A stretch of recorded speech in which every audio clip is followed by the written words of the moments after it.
நினைச்சேன் இது அந்த ராஸ்கலா தான் இருப்பான்னு நினைச்சேன். கரெக்டா போச்சு. இன்னைக்கு இருக்கு அவனுக்கு.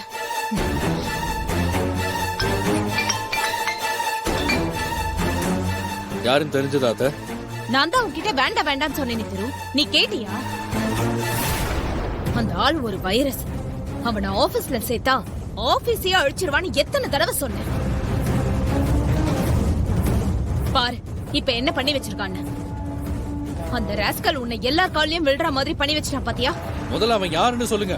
சில்லற காசுக்கு ஆசைப்பட்டு சிமெண்ட்ல கலப்படம் பண்ணி இப்ப உன்னை இந்த இடத்துல நிப்பாட்டி இருக்கிறது வேற யாரும் இல்ல, காவேரியோட புருஷன் தினேஷ்.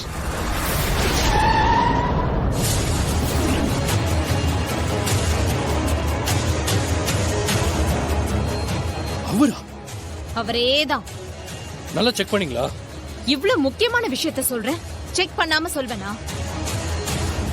தினேஷ் கமிஷன் வாங்கின ஆள்கிட்டயே நானே பேசி கன்ஃபார்ம் பண்ணிட்டேன். பணத்துக்கு ஆசைப்பட்டு இத்தனை வேலையும் பண்ணது அந்த தினேஷ் தான். No doubt. இப்ப அந்த ஆள் எங்க இருக்கா?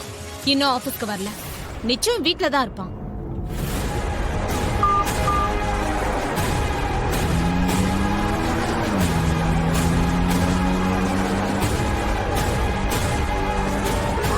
நான் அவனை எப்படி வெளியில அனுப்புறது நினைச்சோம்.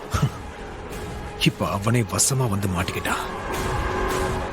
பிசினஸ பொறுத்த வரைக்கும் திரு யாரு என்னன்னு பார்க்க மாட்டான்.